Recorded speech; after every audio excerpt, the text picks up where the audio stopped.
Hi, ladies and gentlemen. It's my pleasure and great honor to be with you. I have 15 minutes, so I'm going to go very fast. I would like to give you a brief history of the last 15 years of Turkish aviation and what we have achieved in Turkey. If you remember, there are Turkish companies being too much. In the last 15 years, the Turkish aviation industry was so liberalized.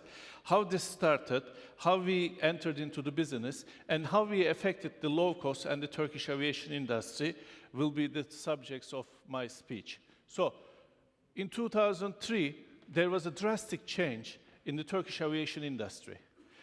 Our president was prime minister at that time, and our Speaker of the Parliament was Minister of Transportation. They made a very wise decision.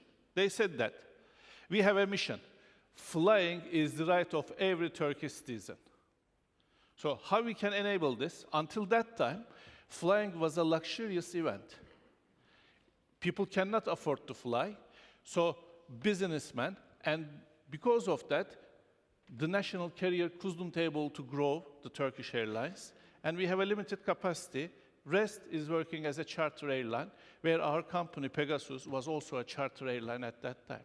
So they said that we have to lower the PAX tax. By this way, we can expand the cake. When we expand the cake, amount of passengers will increase, and this will increase our tax collection.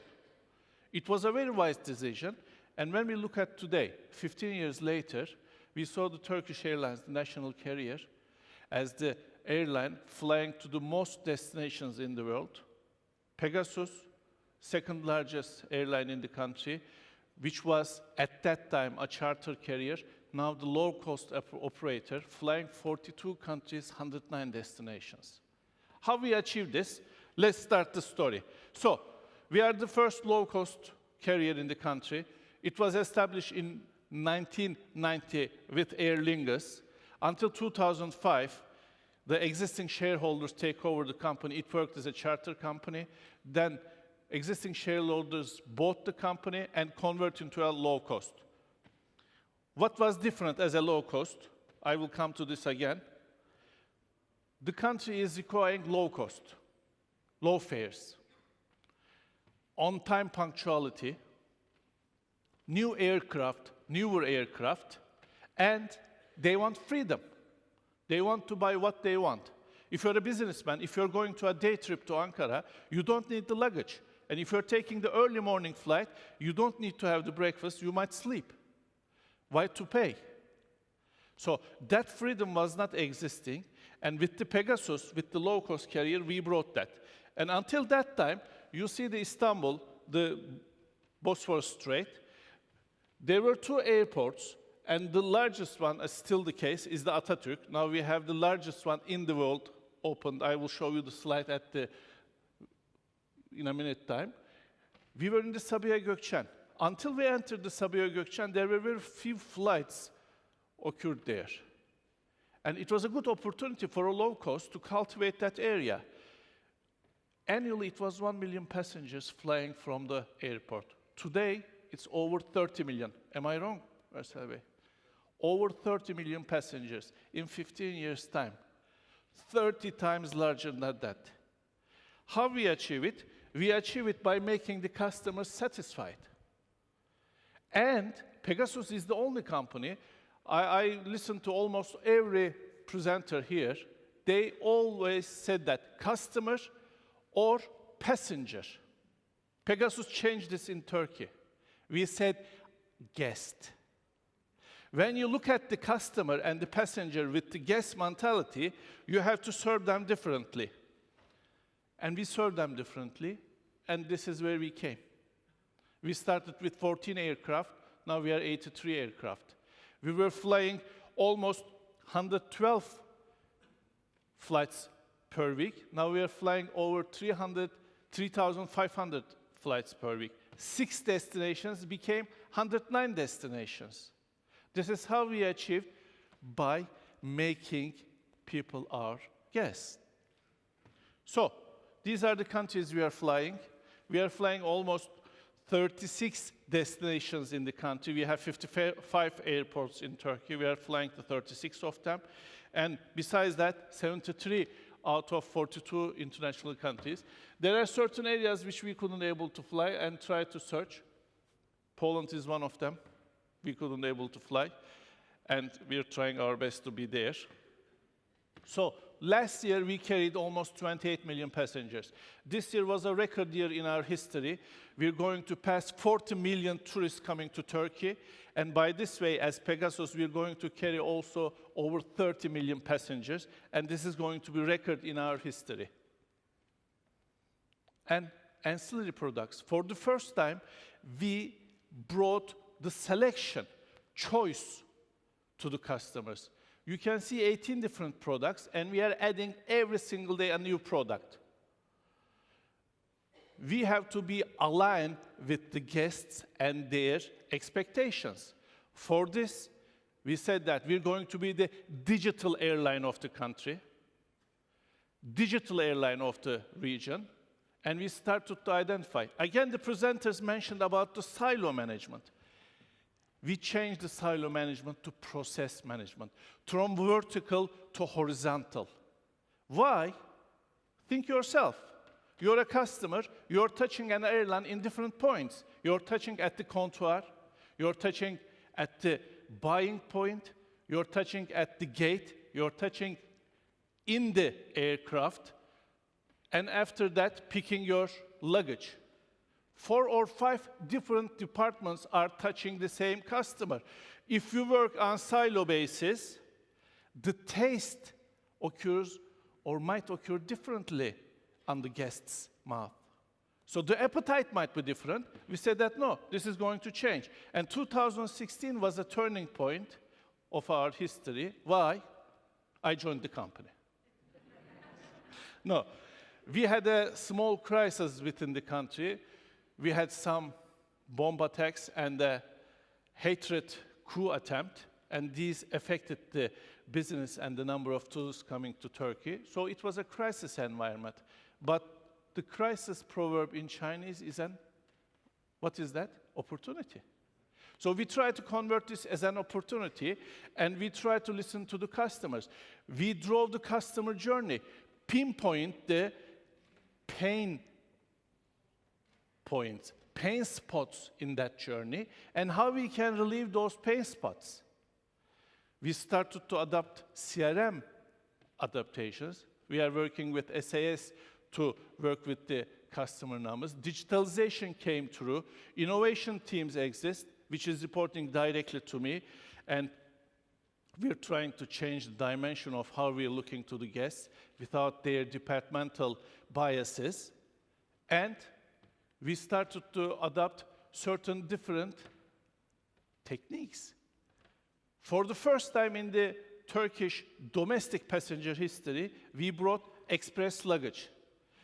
Without touching any person, you can, by reading your boarding pass, get your ticket from the counter, give your luggage automatically, and it will take 23 seconds. And there are no intervention of people. Now we're going to expand this counter, and this is going to be for the sake of the customers. Again, digitalization is there. We change our mobile and web structure, and now we are more, I can say, web-enabled, responsive in the technical terms. By this way, we can measure the customers' reactions better, and we can respond them better. So, we have 83 aircraft in our fleet. In 2012, we made a signature with the Airbus, and we decided to buy 75 confirmed, 25 optional. Last year, we convert those optional into confirmed. So we're going to receive at the end of this package 57 A320s. Just to correct one thing, Carsten mentioned that they were the launch customer of A320neos.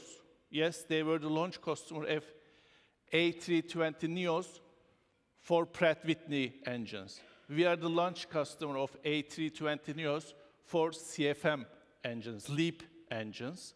So 57 A320s, 43 A320s will be in our fleet, and by the end of 2024, we will be having almost all of those 100 aircraft. We sold a seat 7 times a day. So our block hours is 13.7 hours in average. During the summer peak time, this can go up to 16 hours, and that 7 times can go up to 9.8 times. Selling a seat 9.8 times a day. Of course, in 2016, we have to change our way of looking business, and we invented 3C. Last year, we added one more C, 4 Cs. What are those 3 Cs we started? For the cost, CASK. For better liquidity management, cash control. And for better utilization of our aircraft, capacity control. And for better serving our guests, we add the 4th C as the customer. Now, we adopt different programs under each C, and we are continuously progressing in every quarter. What are the pros and cons? What are the merits that we are taking from applying these 3 Cs to the customers? What do customers want from us? Through the focus groups, we are taking our guests' responses and alter our program and try to test it. So if you remember ISO 9001 cycle, we are trying to adopt that cycle in every single process. All of our processes applicable within the company is now drawn on computer, and we are using Lean Six Sigma methodology in order to shorten the time to serve better to the guests. If there is nothing towards the guest side, no benefit from the guest side, kick it out. We won't care whether it is for the sake of the accounting department or the sales department or somewhere else. If it is not creating value for the customer, kick it out. And this was adopted strictly and controlled and surveilled by the board level strictly. So we have more lean processes which we are serving to our guests. And when we look at the number of tourists or number of passengers flying in Turkey, we can see the number is outrageous. 138 million people fly in Turkey. So this is the power of the Turkish carriers. And when we look at the Pegasus, our growth is 1.5 times in the whole country. If it was no Pegasus in the country, this goes down to 1.2 times. So being a low cost, serving better to the guests, cultivating their requirements and the needs, and putting them into the center of our processes, knocking down the silo way of looking the business, brought us this progress. And now, this is our pride. The new airport, which was opened on the 29th, the 95th anniversary of our republic. You can see that it's like a spider shape. These 3 are the, I can say, the base which we're going to host the aircraft. And the main center, there is no pointer in this, so I can't show you, but the main center towards the mid-side is where we have the contours. Just 2 lanes were opened. 16 months later, the 3rd lane is coming. Again, in 6 months' time, the 4th lane is coming. And after that, there were some triggers, which is going to bring us to 150 million passengers. And the land is available, so we can go up to 8 lanes, which can lead us up to 200 million passengers per annum. So this is our pride, and this was built in 4 years. If you listen to the guests, they said that they were working not to construct the airports, but the runways for ages. This is the power of being a developing country. We built this airport in 4 years' time. So, thanks for listening to me. We have one motto. We didn't start it as Pegasus Aviation in Turkey, but we transformed it. Thanks for listening to me. Thank you.